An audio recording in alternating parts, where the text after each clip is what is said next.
Charlotte Voss drove the Aston Martin DB11 into the fifth garage in 3 weeks and received the exact same answer she had gotten from the 4 places before it: the transmission was dead. Replace it. The total estimate across all 5 quotes had climbed to $271,000. She was standing with a pen in her hand, nearly ready to authorize the work order, when her assistant leaned in and whispered a name: a worn-down garage on the western edge of town, run by a single father almost no one knew existed.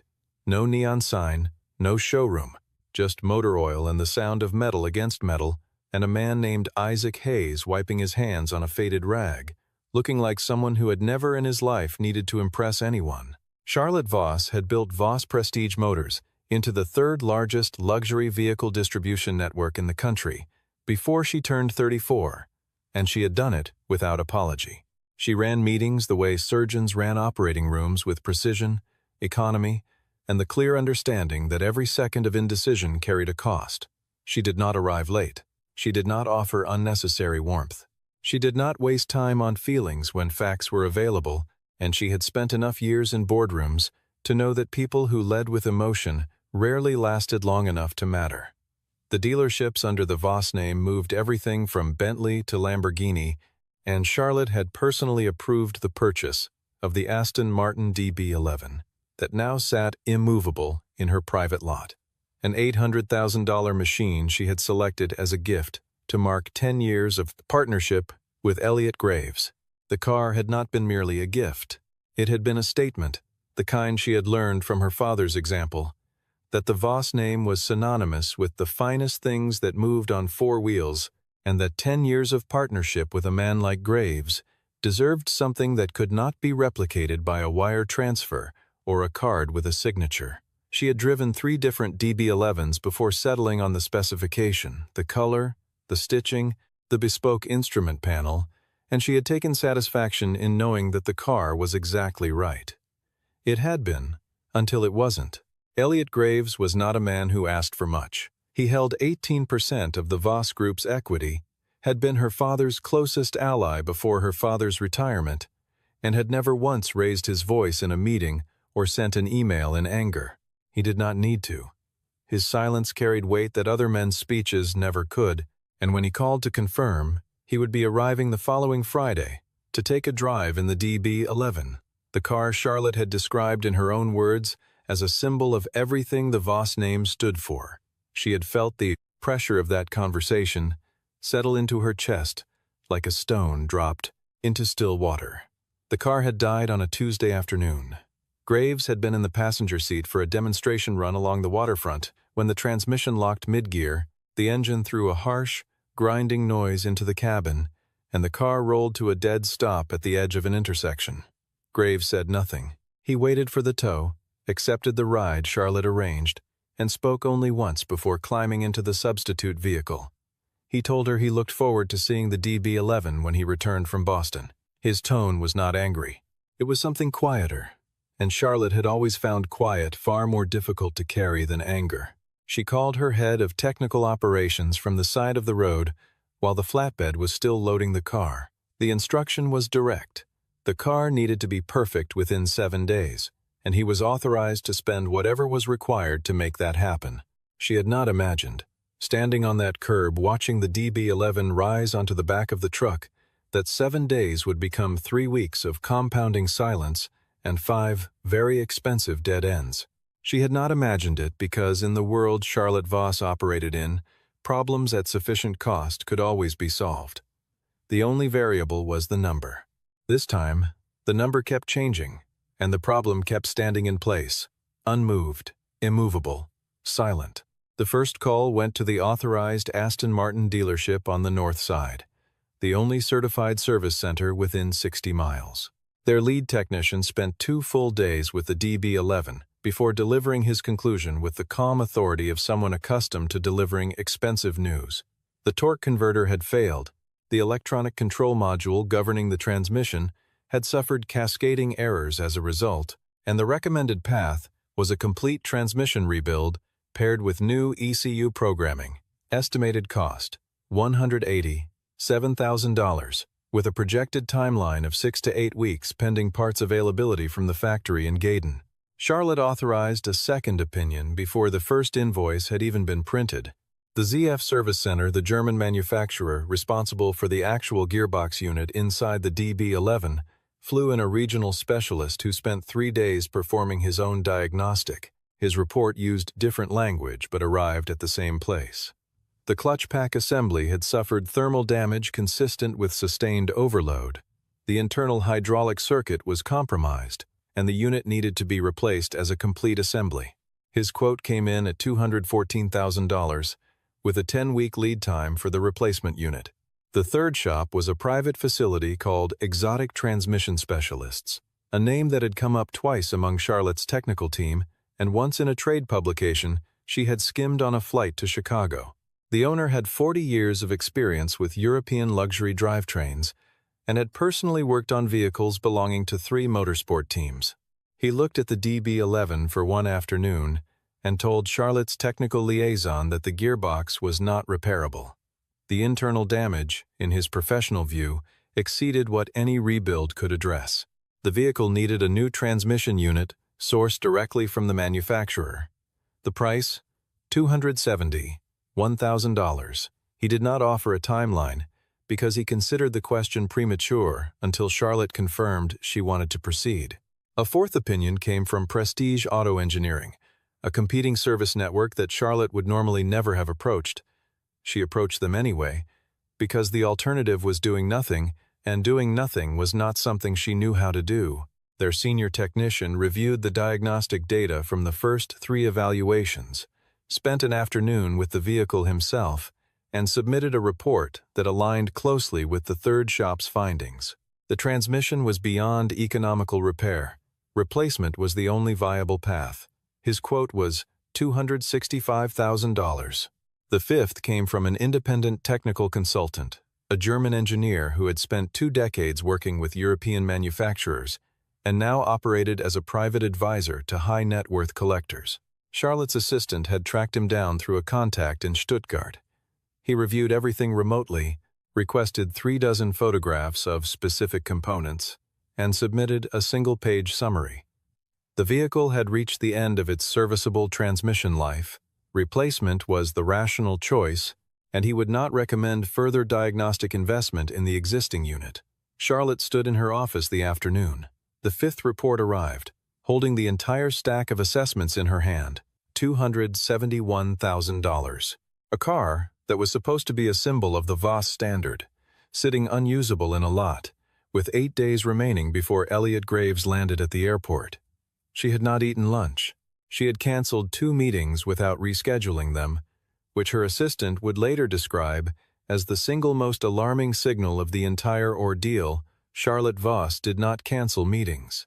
She sat down slowly in the chair behind her desk, looked out the floor-to-ceiling window at the city below, and thought about her father, who had built the first Voss dealership in a strip mall in Glendale with 12 employees and a handshake philosophy, and who had told her once, when she was still young enough to learn things without resistance, the most expensive mistake a person can make is paying to be wrong with confidence.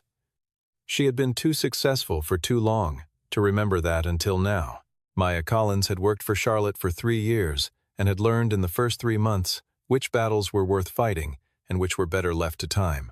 She was 28, organized to a degree that bordered on architectural, and possessed of a quality rare in Charlotte's orbit. She told the truth, even when the truth was unwelcome, because she had long since calculated that the long-term value of honesty outweighed the short-term discomfort of delivering it. She knocked on Charlotte's office door at 4:30 in the afternoon and placed a small folded piece of paper on the desk without preamble. Charlotte looked at it. She looked at Maya. She asked what it was. A name, Maya said, and an address. The paper read, Isaac Hayes, Hayes Garage, Oak Creek Road, West Side. Charlotte picked it up the way she might pick up a note she expected to find disappointing. Isaac Hayes was 39 years old, Maya explained, working through it methodically. He had been raising his daughter alone since the girl was 9 months old. His grandfather had left him the garage, a 2-bay operation in a part of town the luxury vehicle world had never thought to pay attention to. He had no website, No digital footprint of any kind. No trade association membership. No industry publication appearances. No professional network that Charlotte's contacts could verify through normal channels. What he did have, and Maya had spent 2 full days confirming this through sources she considered genuinely reliable, was a career that had ended far too early, and a reputation that traveled only by word of mouth, which in her experience was always the reputation worth trusting, because it required no one to curate it. 3 months earlier, a private collector in Dallas had brought Isaac a Bugatti Chiron that the factory's own authorized service team in California had declined to accept for repair. The collector had been told the vehicle's drivetrain had suffered irreversible damage in a flooding incident and the repair was not viable. He had been quoted $400,000 for replacement components alone, plus labor, and had been advised to consider the car a total loss. Isaac Hayes had taken the car. 11 days later, the Chiron was running without fault. The collector paid Isaac $6,200 and offered him 10 times that amount to relocate to Dallas, with a fully equipped facility provided at no cost. Isaac had declined without appearing to consider it very long. Charlotte looked up from the paper. Her expression had not changed, but the quality of her silence had shifted in a way Maya had learned to recognize over 3 years. "I am not taking Elliot Graves's car to a garage on Oak Creek Road," she said. Maya placed a second document on the desk, a printed personnel record, partially redacted, from a source she later described only as someone who owed her a favor. The record identified Isaac Hayes as a senior transmission systems engineer at AMG Motorsport in Stuttgart, Germany. 11 years of service. Principal engineer on the development of the AMG speed-shift transmission system used in the GT Black Series. Multiple internal citations for diagnostic innovation and root cause methodology. Departure date, voluntary resignation, reason listed, personal circumstances. Charlotte read it twice. She set it down beside the first paper and looked at both together on the clean surface of her desk. The clock behind her head read 4:41. She had 8 days. She picked up the phone and handed it to Maya without another word. Maya was already dialing. Isaac answered on the third ring with the name of his garage, and when Maya explained who was calling and why, there was a pause long enough to make Charlotte wonder whether he had set the phone down. Then he said, "Bring it tomorrow morning, early." And that was all. The garage sat behind a chain-link fence on a stretch of Oak Creek Road where the sidewalk ended and the tree line began. The sign above the entrance had once been painted in dark green letters, but had faded over years to a pale suggestion of itself, readable only if you were already looking for it. Charlotte arrived at 7:15 in the morning in her rental car, wearing a gray wool suit and heels that had no legitimate business on a gravel lot, and found the gate already open. A Ford pickup from a previous decade sat on one of the 2 lifts inside, its undercarriage exposed and attended to. The other lift was empty, waiting. The bay smelled of oil and solvent, and something beneath both of those, something older and more honest. The smell of work done over a long time in a place that had never once been arranged for the comfort of observers. Isaac Hayes was on his back beneath the pickup. He did not come out when she parked. He did not announce himself. She stood beside her car for a moment, then walked to the entrance of the bay and said his name with the same measured tone she used in conference rooms. The rolling sound came from beneath the truck, and the man stood up in sections, first sitting, then rising, and she found that he was taller than she had expected, lean in the way people become when they work with their hands for 20 years without giving it any particular thought. He had a grease mark along his left forearm and another across his collarbone, and he looked at her the way someone looks at a weather report gathering information, without assigning emotion to any of it. Seated at a small wooden chair near the open bay door was a girl of about 7, wearing a school uniform and holding a stuffed rabbit by one ear with the easy authority of a child who had long ago decided the rabbit was non-negotiable. She glanced at Charlotte with frank, uncomplicated curiosity, then returned to the notebook she had been drawing in. Charlotte laid out the situation the way she had practiced it during the drive. The DB11, the 5 assessments, the quotes, the timeline, Graves's arrival in 6 days. She used technical language deliberately, the way people do when they want to establish whether the person across from them is fluent or merely familiar. Isaac listened with his arms folded and his eyes on a point somewhere past her left shoulder. When she finished, he said nothing for a moment. Then he said, "Where's the car?" The flatbed arrived 20 minutes later. Isaac walked around the DB11 3 times after it came off the truck, his hands clasped behind his back, not touching anything. Charlotte watched him and found the restraint quietly maddening. She was accustomed to technicians who put their hands on things immediately, who needed contact before understanding could begin. Isaac did not appear to need contact. He looked at the car the way someone reads a page before deciding where to begin. He asked 3 questions. The first, had the vehicle been professionally cleaned before any of the 5 diagnostic visits? Charlotte said yes, she had wanted it presentable. He nodded. The second, who had been driving when the failure occurred, and for how long? She told him she had been at the wheel, Graves in the passenger seat, approximately 12 minutes into the drive. The third, had any fluid been serviced in the 60 days prior to the failure? She pulled the service records up on her phone. A transmission fluid top-off had been performed 6 weeks earlier during a routine appointment at the authorized dealership. Isaac absorbed this without visible reaction. Charlotte broke the silence deliberately. 5 specialists reviewed this vehicle. Each of them concluded the transmission is non-functional and requires replacement. Do you agree with that assessment? He looked at her for the first time since the car had arrived. His eyes were dark and level, and they held the specific calm of someone who had stopped needing to prove things a long time ago. Someone for whom the performance of confidence had become unnecessary because the thing itself was sufficient. I haven't opened it yet, he said. I don't agree or disagree with people who haven't opened it either. She was still processing that when Nora walked over and stood beside the rear quarter panel of the DB11, looking up at the long silver hood with the same unhurried seriousness her father carried. This is a pretty car, Nora said, to no one in particular. Dad always says pretty cars shouldn't die young. Charlotte did not know how to respond to a 7-year-old who had just said the most reasonable thing anyone had said to her in 3 weeks. Isaac set his terms without negotiation or preamble. He would take the car. He needed 7 days. Charlotte was not to enter the garage while work was in progress. No technical questions until he was ready to answer them. If she wanted to be present on the property during working hours, she was welcome to sit outside. He gestured toward the wooden chair Nora had vacated. Charlotte looked at the chair. It was the kind of furniture that had been repaired more than once by someone who valued it. She looked back at Isaac. "What's your rate?" she asked. "We'll discuss that after I know what's actually wrong," he said. He picked up a rag from the workbench and turned back to the pickup on the lift. The conversation was over. Charlotte stood in the gravel lot for a moment, with no useful direction available to her.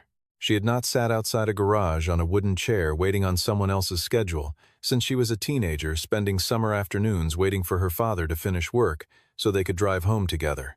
She had a feeling she was about to do it for an entire week, and she had no framework for that. No template from any of the years she had spent building a world where she was always the one being waited for. On the first day, Isaac removed the access panels and dropped the undercarriage shield without a word in Charlotte's direction. She arrived at 7 in the morning and sat in the wooden chair just outside the bay door with a coffee she had bought from a gas station 2 miles away, because there was nowhere between her hotel and Oak Creek Road that was open at that hour and had any business calling itself a coffee establishment. Nora arrived at 8:15, backpack on, rabbit tucked under one arm, and set a second gas station cup beside Charlotte's chair without saying a word, then walked inside to kiss her father goodbye before school. Charlotte looked at the cup for a moment. Then she picked it up. On the second day, she began to listen. Not to anything she could fully interpret. Isaac worked mostly in silence, and when he did speak, it was in fragments, low and technical, directed at the machine rather than at any person present. But twice in the afternoon she heard him shift into German, not conversational German, but the compressed, precise language of someone working through a calculation out loud, someone for whom the mother tongue of the problem was more efficient than anything else. She called Maya from the parking lot and asked if the firm had anyone on retainer who spoke German well enough to translate technical speech. Maya told her she would find someone. On the third day, Isaac came to the bay door at 2:30 and stood there long enough that Charlotte looked up from the proposal documents she had been reviewing on her phone. He said, "None of them were completely wrong." He paused. None of them were completely right either. He returned to the garage before she could ask what he meant. She sat with the sentence for the rest of the afternoon, turning it over, unable to place it. It was not reassurance. It was not a verdict. It was the kind of statement that contained an answer she did not yet have the surrounding context to understand.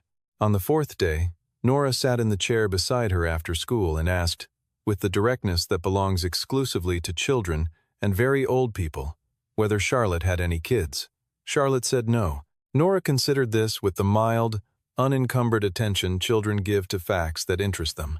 "My dad says people without kids worry more," she said, "because there's nobody else to think about besides yourself." Charlotte lowered her phone and looked at the girl. Nora was already back to her notebook, drawing what appeared to be a horse wearing a rather elaborate hat. Charlotte did not respond, because she was not sure the observation required one, and also because she suspected it was accurate in a way she had never had occasion to consider before. On the fifth day, Maya sent a 2-paragraph summary of a phone call she had managed to partially document through means she declined to fully explain. Isaac had called a number in Stuttgart at 11 in the evening. The contact had been identified provisionally as a former AMG engineer who had worked in the same transmission development division during the same period as Isaac. The call had lasted 41 minutes. Maya's translated summary of the key exchange. Isaac had been asking the contact to confirm a specific firmware parameter from a vehicle production batch manufactured during a particular 3-month window. The contact had confirmed it. Isaac had said, in German, "That's it." Then the call ended. Charlotte read Maya's summary 3 times and did not send a reply. She sat with it the way she had been sitting with everything that week, aware that something was being assembled in the garage on the other side of the wall, unable to see it, unwilling to stop waiting for it. On the 6th day, she drove to the garage and found a handwritten note taped to the gate, "Don't come today." She sat in her rental car on the side of Oak Creek Road for 1 hour and 40 minutes, watching a pair of mockingbirds negotiate a section of fence with increasing intensity before accepting that she was not going to be able to make herself leave. She stayed for another 40 minutes. Then she drove back to the hotel and sat on the edge of the bed in her suit, shoes still on, and let a call from Graves's assistant go to voicemail at 6:15 in the evening. She called back at 7 and told the assistant the car would be ready. She said it with the certainty she had trained into her voice over 15 years of leadership. She was not certain. She was, for the first time in a very long time, operating on something closer to faith than evidence, and she did not have a name for what that felt like, only the awareness that it was unfamiliar and that she had not retreated from it. On the 7th day, she arrived at 5:45 in the morning and sat in the chair in the dark. The street light at the near end of Oak Creek Road made a pale circle in the gravel. When Isaac came out of the garage at 6, he did not appear surprised to find her already there.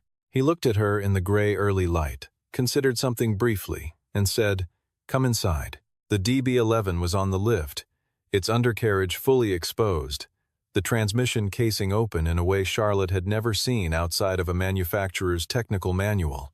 The interior of the gearbox was illuminated by 2 work lights, positioned with the careful logic of a surgical suite, and she could see the clutch assemblies and the valve body and the internal hydraulic channels with a clinical clarity that made the machine look less like a car component and more like something that had been persuaded to give up its secrets.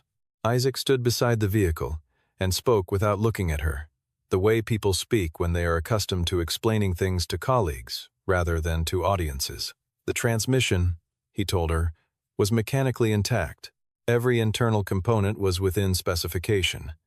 The clutch pack showed normal wear consistent with the vehicle's mileage, nothing more. The torque converter was functioning correctly.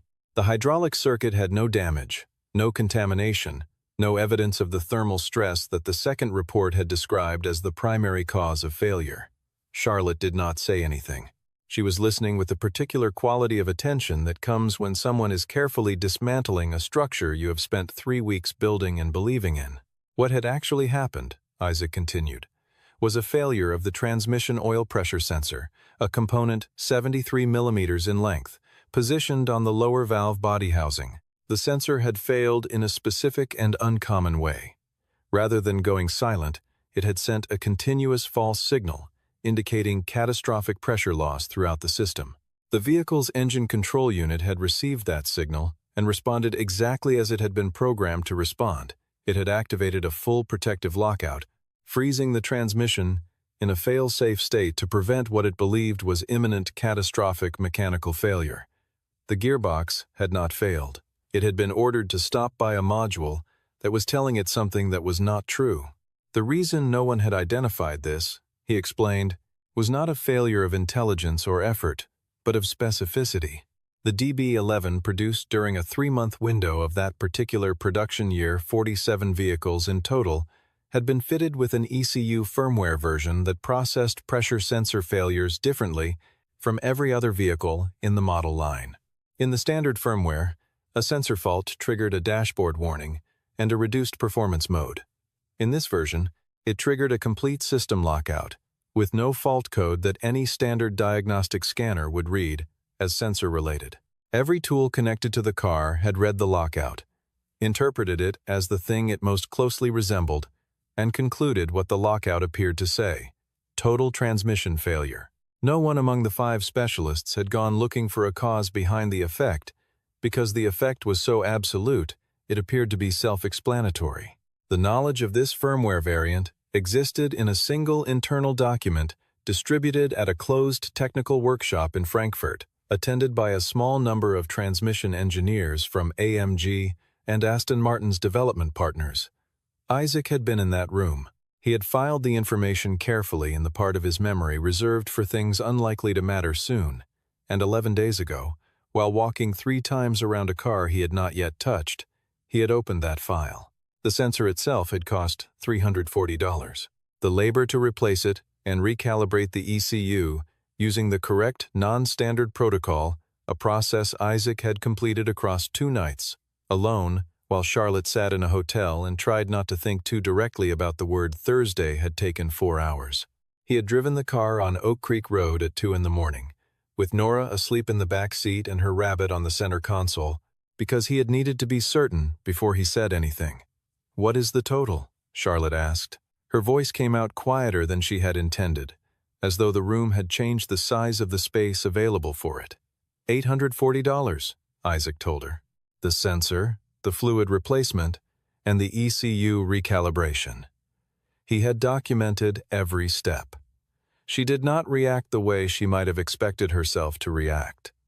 There was no relief, not immediately. What came first was a slow, settling reckoning with how close she had come to authorizing $271,000 of work on a component that required none, not because she had been careless or credulous, but because she had asked credentialed people the wrong question and accepted their answers as the available truth. She had asked what was wrong with the transmission. The right question had been what was wrong with the car. Isaac had asked the right question before touching a single part of either one. She turned from the vehicle and looked at the wall of the garage, truly looked at it for the first time in 7 days, and she saw the photograph. Isaac, at perhaps 28, in the navy coveralls of the AMG engineering team, standing in a workshop that looked like something between a laboratory and a cathedral of precision. Beside him, a woman with her head tipped easily toward his shoulder, and a smile that looked like it had always lived in her face and always would, cradled in Isaac's arms. A bundle so new to the world that the world had not yet fully registered it, scrawled in marker at the lower corner. Nora, Day 1. Charlotte looked at the photograph for a long moment. Then she turned back to Isaac. He was wiping his hands on a rag with the same unhurried motion she had watched him perform 100 times over the past 7 days, and he was not looking at her because he did not need to see her face to know what she was working out. She sat down in Nora's chair, which Isaac had at some point moved inside the bay, and she asked him something she had not planned to ask. "Why did you leave Stuttgart?" He folded the rag and set it on the bench. He was quiet for long enough that she thought he might choose not to answer. Then he said, "My wife passed when Nora was 9 months old. Aneurysm. No warning, nothing before it." He paused. "I could not be in Germany and be a father at the same time. My grandfather had left me this. So I came back." He gestured at the garage with a motion that was neither dismissive nor proud, simply accurate, the gesture of a man indicating something that is simply and completely true. "I chose Nora." Charlotte asked if he ever regretted the choice. He thought about that with the seriousness he brought to mechanical problems, not the performance of consideration, but the actual thing. "Every day," he said, "and not once." Charlotte sat with that answer for a moment. It was the kind of thing that sounds like a contradiction until suddenly it doesn't, until you understand that both halves are simultaneously true and that the only dishonest response would be to choose one over the other. Then she laid it out plainly, without dressing it up. The position of Chief Technical Officer at Voss Prestige Motors. Complete authority over the service and engineering divisions. A salary she named without hesitation, because hesitating over a number she had already calculated would have been its own kind of insult. Equity participation. A proper facility with a team he would build himself, access to resources and vehicle catalogs and manufacturer relationships that the current situation had no path to, and the kind of platform that would let him work on problems truly worthy of what he knew. Isaac listened to all of it. He let the offer sit in the air between them for long enough that Charlotte could feel the weight of it. Then he shook his head. Once. Without theater or apology. "Nora's school is 3 blocks from here," he said. "I bring her lunch on Tuesdays. Her teacher lets me eat with the class because Nora asked and the teacher said yes." He looked at Charlotte directly. "There is no salary that replaces that." Charlotte found she could not argue with this, which was unusual for her. She had arguments for most things. She asked instead, "Then what can I do for you?" And she meant it as the genuine question it was. Not a negotiating position, not a social courtesy, but the honest inquiry of someone who had just watched a man outperform every resource available to her, and who wanted to understand what the correct reciprocation looked like. Isaac thought about it in the same unhurried way he thought about everything. "If you have a client with a car nobody can figure out," he said, "you know where I am. That's enough." Charlotte nodded. She placed her business card on the bench beside the folded rag. "If you ever change your mind," she said, and left the sentence unfinished, because finishing it would have implied she expected him to, and she had already understood that she did not. Nora arrived home from school, while Charlotte was still in the garage. The girl dropped her backpack in its habitual spot by the door, with the authority of someone who had done it in exactly that location for years, walked directly to the DB11, and placed both palms flat on the hood. She stood there for a moment with her head slightly tilted, as though listening for something only she knew to listen for. Then she turned to her father. "Dad, is it better?" Isaac said. "It's better." Nora nodded once, with the placid certainty of someone confirming a fact that was always going to be true, retrieved her backpack, and went to find her rabbit. Charlotte drove away from Oak Creek Road an hour later. She found, as she turned onto the main road and the gate disappeared from her mirrors, that the week had a quality she had not anticipated and could not entirely name, not simply the resolution of the problem, but something in the particular texture of how it had been resolved. She had sat in a wooden chair outside a garage for 7 days and had been given almost nothing in the way of reassurance or information, and she had stayed. She had stayed because something in the economy of Isaac Hayes, the total absence of performance, the complete refusal to manage her expectations or ornament, his confidence had communicated, without ever stating it, that the work was being done correctly. She had not known before this week that she was capable of trusting something that quiet. Elliot Graves arrived on Friday afternoon, as scheduled, with the punctual and unannounced quality he brought to everything. He drove the DB11 for 22 minutes. Along the route, Charlotte had mapped the same waterfront road where the transmission had seized 3 weeks earlier, plus a return loop including a stretch of uphill gradient that would tax the gearbox precisely where the original failure had occurred. The car shifted through every gear without hesitation. The engine pulled clean and full through the top of its range. The cabin was as quiet as the day the car had left the factory. Graves parked in front of the Voss building, sat for a moment after the engine went quiet, then stepped out and handed Charlotte the key. "Who worked on it?" he asked. "An engineer I trust," she said. "From your network?" "No." Graves turned the key over in his hand once, the slow, deliberate motion of someone who was thinking about something other than the key. He was a man who had spent 60 years reading other people, and he was reading Charlotte now. He found something in her face he had not seen before. Not the controlled confidence she wore like a second architecture, but something underneath it that had been rearranged, something that had the look of a thing recently and genuinely learned. He was experienced enough to recognize that certain problems, when they resolve in a particular way, do not simply end, they alter the person they happen to. He had seen that in business and in the parts of life that did not carry business names. He did not ask what had changed. He asked, "The cost?" Charlotte looked at him steadily. $840. Graves was quiet for a long moment. He did not express surprise. He had lived long enough to know that the most expensive answer and the correct answer rarely shared a building. The best ones, he said, almost to himself, are never where you expect to look. He extended his hand. They shook. He told her he would be in touch the following week about the partnership renewal, and his tone carried the quiet warmth of something that had already been decided before he got into the car. That evening, Charlotte drove west on her own time, in the rental car she had been using for 3 weeks and had largely stopped registering as unfamiliar. She turned onto Oak Creek Road as the light went amber, the particular quality of evening light that makes even tired streets look briefly significant.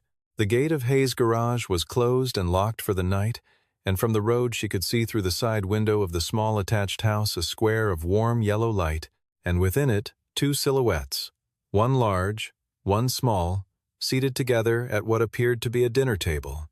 The small one was doing most of the talking.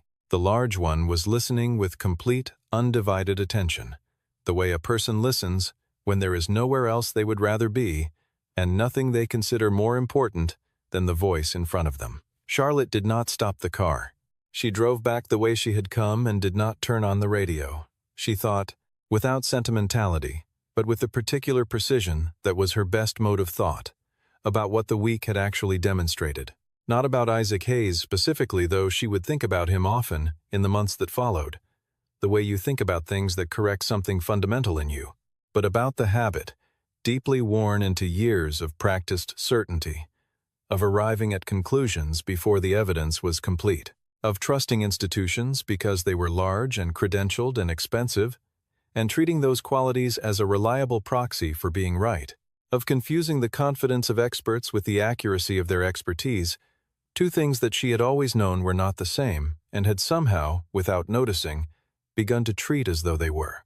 She had nearly spent $271,000 replacing a component that a $340 sensor had been falsely accusing. She had been corrected by a man who earned his living in a 2-bay garage on a road most of her colleagues had never thought to find, who had walked into a room in Frankfurt years ago and kept something quietly in memory until the morning it became the only thing that mattered, and who had turned down everything she could offer him because Tuesday lunches with his daughter were not an item on any salary schedule she had the authority to match. She added his number to her phone under a new contact entry, Isaac Hayes, Hayes Garage, Oak Creek Road. Below the number, she typed 4 words and saved it without revision. Do not call late. Then she drove back to the hotel, ordered dinner for the first time in 3 weeks without simultaneously reviewing documents, and ate it in the kind of quiet she had not known she had been missing.